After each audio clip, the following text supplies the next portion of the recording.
Han Soo-min had always lived in a world of shining chandeliers in grand marble halls, where the clink of wine glasses and the rustle of silk gowns marked the rhythm of her life. From the outside, she was the picture of privilege, the only daughter of Han Myung-chul, owner of one of Seoul's most powerful conglomerates.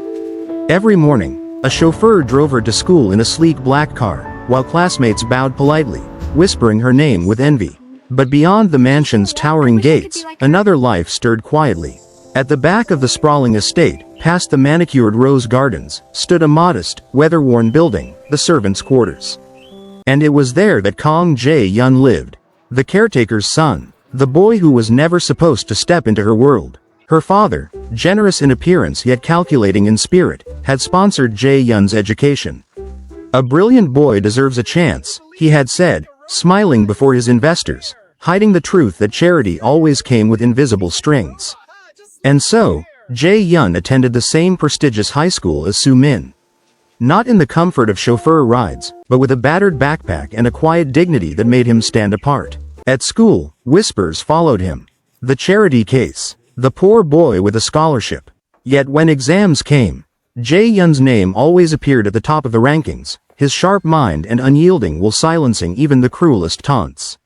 Soo-min noticed, at first with curiosity, then admiration, and then something far deeper, something her sheltered heart had never been taught to resist. Their first spark had been accidental. One rainy evening, Soo-min had forgotten her umbrella. Stranded outside the school gates, she cursed under her breath, the drizzle soaking through her cardigan. Then, without a word, a dark umbrella appeared above her head. She looked up. Jae Hyun stood there, rain dripping from his fringe, his eyes quiet but steady. "You'll catch a cold," he said simply. That moment lit a fire neither of them could extinguish. Secretly, they began to meet. Study sessions in the library, whispered conversations under the cherry blossom tree in the mansion's garden, where it was usually quiet at night. He was her escape from a life of staged perfection. She was his reminder that not all walls were unbreakable. Slowly, gently, they fell. But in the real worlds, love never blooms without thorns. One night, Soo-min's mother found her daughter's phone buzzing with Jae Hyun's name. The discovery was swift and merciless. She summoned Soo-min to the grand dining hall, where chandeliers cast cold light upon their confrontation. "Do you understand what you're doing?" Her mother's voice was sharp as glass. "You are the daughter of the Han family. He is nothing but a servant's child." "He's not nothing." Soo-min's voice broke, but her hands clenched. "He's more than any of the boys you parade before me." The argument thundered through the mansion. And in the shadows, Jae Hyun was summoned to the study. Her father's tone was calm, almost kind, but every word carried the weight of finality. "You're smart, Jae Hyun. Too smart to throw away your future. I'm sending you abroad. Education, work, everything you need to succeed, I will provide it. But you must leave, tonight." Jae Hyun's heart twisted. He wanted to fight, to refuse, but the sight of Soo-min's tear-streaked face, hidden behind her bedroom window, silenced him. Love, he realized, was not enough to fight the power her parents wielded. At the airport, their farewell was raw and aching. Soo-min clung to his hand, desperate. "Promise me, you'll come back." He swallowed hard, his voice shaking. "I'll come back when I can stand tall enough to protect you." And then he was gone. The plane soared into the night sky, leaving Soo-min on the cold floor of the terminal, her sobs echoing in the empty hall. She pressed her palm against the glass window, as if she could still hold on to him. Days turned into weeks, weeks into months. Soon, there were no letters, no calls, no trace of Kang Jae Hyun. Soo-min sits alone under the cherry blossom tree where they once whispered dreams, petals falling like fragments of a love she was forbidden to keep. Han Soo-min was no longer the pampered girl of silk gowns and chauffeured rides. After Jae Hyun's departure, her life had unraveled piece by piece. Her father's empire, once unshakable, began to crack under the weight of debt, corruption, and merciless competition. The Han family's name, once spoken with reverence, became gossip whispered in hushed tones at business banquets. Then came the final blow. The company her father had built from the ground up was sold off to an unknown investor. Their glass towers, the ones that bore her family crest, now displayed a new name, bold, unfamiliar, intimidating. The Han mansion, too, was stripped of its grandeur, its hallways echoing with silence as antiques and chandeliers were sold to pay debts. By the time Soo Min graduated from university, the Han family was a shadow of its former self. The fortune was gone. The friends who once surrounded her vanished. Even her mother, too proud to endure humiliation, withdrew from public life entirely. Her father, defeated, spent his days nursing quiet bitterness. Soo Min could have broken under the weight of shame. But she didn't. Instead, she pulled through. She applied for a job at the very company that had once been her family's. It was humiliating at first, walking into the same glass building where she used to be greeted as the heir, now as a nervous applicant clutching her resume. But pride no longer mattered. She needed to work. She needed to prove she could stand on her own. The HR officer barely glanced at her name before assigning her to an entry-level position. You'll be starting in administration. Expect long hours. And so, Soo Min began her new life. Filing paperwork, fetching coffee, typing until her fingers ached. Her colleagues whispered behind her back, the fallen heiress reduced to a mere employee. Yet she endured. Day after day, she worked harder than anyone, determined to silence their pity. There were nights she stayed long after everyone else had left, the office empty except for the glow of her computer screen. Her dedication didn't go unnoticed. Unbeknownst to her, there were eyes watching. The company's new owner was a ghost. No one spoke his name aloud. He never appeared in meetings, never attended public events. Rumors swirled through the office like wildfire. He's foreign. He's ruthless. He's bought out companies twice our size. No one has seen his face. Soo Min didn't care. The CEO's world was far above hers, an invisible figure in the clouds. What mattered was her work. And in that, she thrived. But then, strange things began to happen. Her supervisor summoned her one morning, his expression unreadable. Miss Han, the CEO has been monitoring your performance. He's impressed. He's requested to see you personally. The words struck her like a storm. Me? Why me? Her supervisor merely shrugged. Perhaps he sees potential. Congratulations. You're being promoted to his personal assistant. Her heart pounded in her chest. Excitement, fear, disbelief all tangled into one. The CEO himself? Why would someone like him notice me? On her first day in the new position, Soo Min was escorted to the top floor, a level few employees had ever stepped foot on. The elevator ride felt endless, her reflection in the mirrored walls revealing her nervous hands clutching her bag. When the doors slid open, she stepped into a world of silence and wealth. The CEO's office stretched like a palace, towering glass windows overlooking the city skyline, walls lined with dark oak and minimalist art. Every detail screamed of power. And there he was. A tall figure stood at the window, back-facing her. He didn't turn as she entered. The late afternoon sun cast his silhouette in gold, the city lights flickering like jewels beneath him. His hands were clasped behind his back, shoulders broad, posture commanding. Soo Min bowed low, greeting him warmly. I am Han Soo Min. It's an honor to serve. Her voice faltered. For some reason, her chest tightened. There was something about his presence, familiar, yet distant. He spoke, his voice deep, steady, carrying the weight of years. Han Soo Min. The way he said her name made her heart skip, almost as if he had spoken it before. But before she could place the feeling, he dismissed her. You will start working on probation. We will speak properly tomorrow. For now, review these files. She obeyed, her hands trembling slightly as she gathered the documents from his desk. When she glanced up, he was still facing the window, refusing to show his face. Days turned into weeks. Working as his assistant was unlike anything she had expected. The CEO was distant, demanding, yet strangely protective of her. He entrusted her with sensitive tasks, praised her efforts quietly, and shielded her from office politics. Yet, maddeningly, he remained elusive, never allowing her to see him directly for long.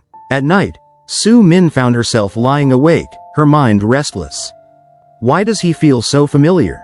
Why does my heart race whenever I'm near him? One evening, as she organized documents in his office, she accidentally brushed against a small photo frame hidden beneath stacks of papers. She froze. The frame contained a picture of a cherry blossom tree. Her cherry blossom tree. The one from her family's mansion.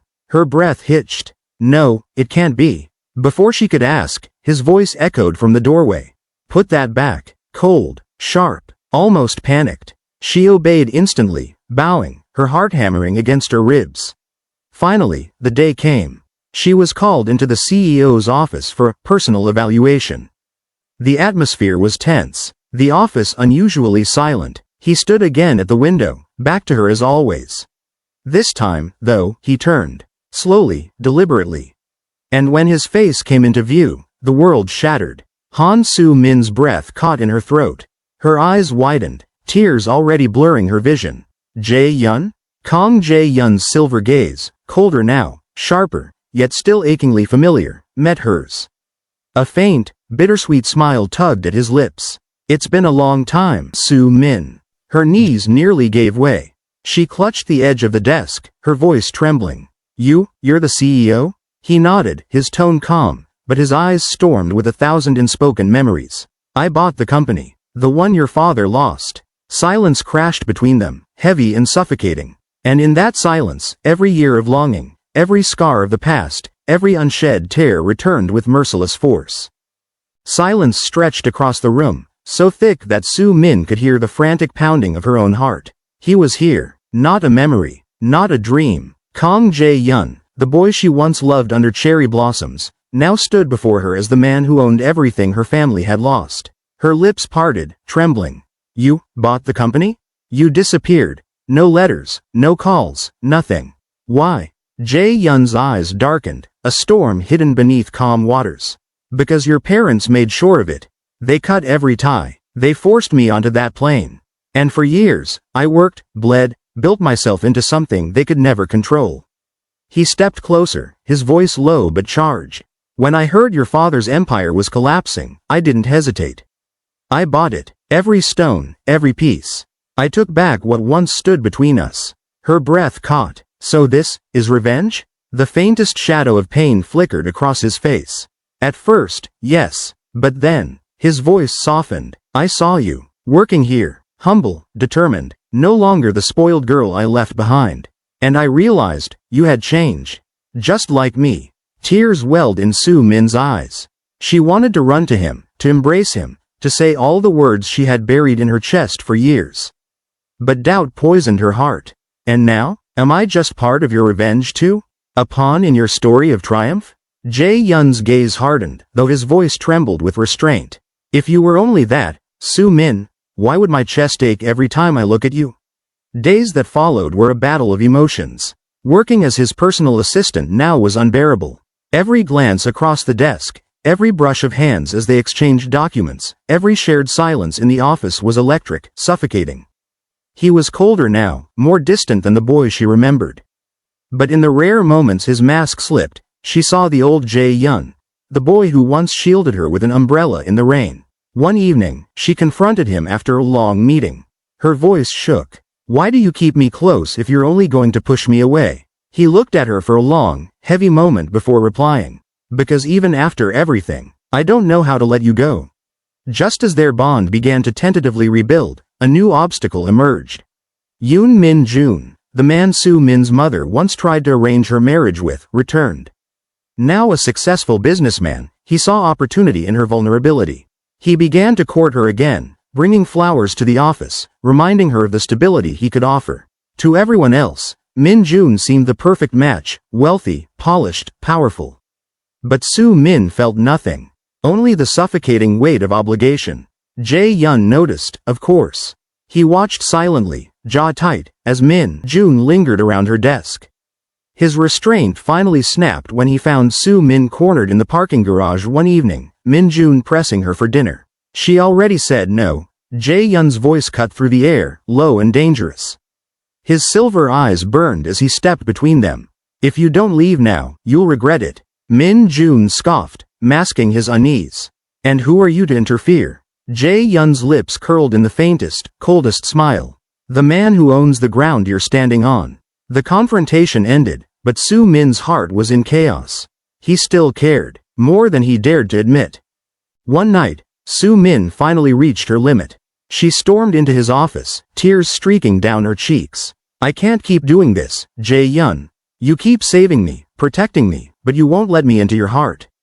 Do you still love me, or am I just a reminder of everything you lost? For the first time, his composure shattered. He crossed the room, gripping her shoulders. His voice cracked, raw with years of buried emotion. Of course I still love you. I never stopped, Soo-min. Every deal I made, every night I stayed awake, it was always you I was fighting for. But when I came back, I didn't want to chain you to my past. I wanted you to choose me, not because I'm powerful now, but because you still feel what I feel. Her tears fell freely, her hands trembling as she touched his cheek. I never stopped either, even when you disappeared, even when my whole world crumbled. It was always you. The dam broke. He pulled her into his arms, holding her as though the years apart had been nothing but a cruel dream. From that night on, they were no longer master and assistant, no longer divided by class or fate. They were simply two souls who had found each other again. Months later, Jae Hyun announced a company-wide gathering. To everyone's shock, he revealed not a merger, not an acquisition, but his engagement. Standing on stage, his hand intertwined with Soo-min's, he looked out at the stunned crowd. This company was built on ambition, he said. But what sustains it, what sustains me, is love. And today, I choose her, again. The Han family's dining room hadn't changed. Chandeliers glittered above polished mahogany, porcelain dishes lined the table, though the air of grandeur had long since faded. The family's fortune was gone, but pride still clung stubbornly to every corner. Han Soo-min's parents sat stiffly, their faces taut with suspicion as the guest entered.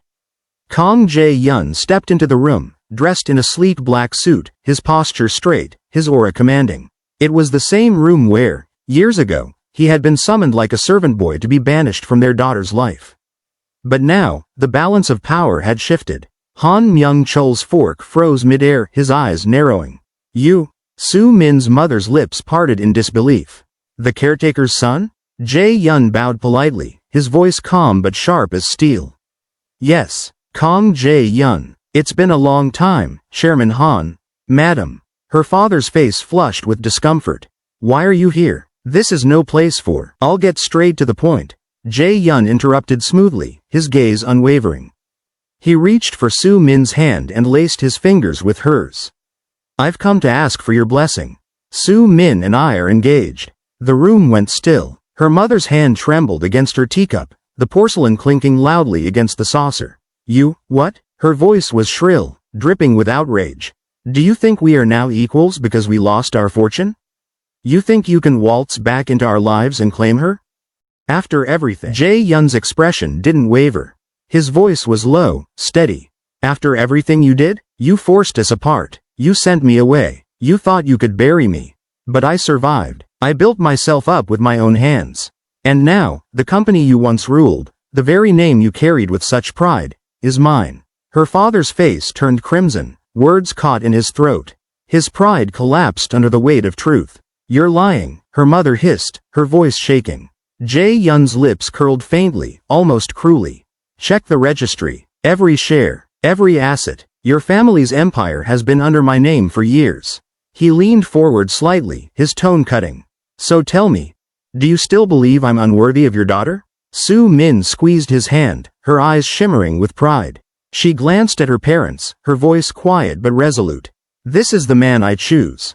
Not for his wealth, not for his power, but because he's never stopped fighting for me, even when you tried to take him away. Her mother's face burned with humiliation, but for the first time, she had no words. Her father lowered his gaze, the weight of defeat written in the slump of his shoulders. The room was silent except for Jae Hyun's final words, spoken with calm finality. You tore us apart once. This time, nothing, not pride, not power, not your disapproval, will stand in our way. With that, still holding Soo-min's hand. Together, they walked out of the mansion, leaving her parents in stunned silence, crushed under the realization that the boy they once deemed unworthy now stood above them in every possible way. Their wedding was simple yet breathtaking, not the grand spectacle of wealth, but a ceremony under a blooming cherry blossom tree, just like the one where their love began. And afterwards, they finally fulfilled the dream they once whispered as teenagers. They traveled the world hand in hand, no longer bound by gates or class, but free. Together.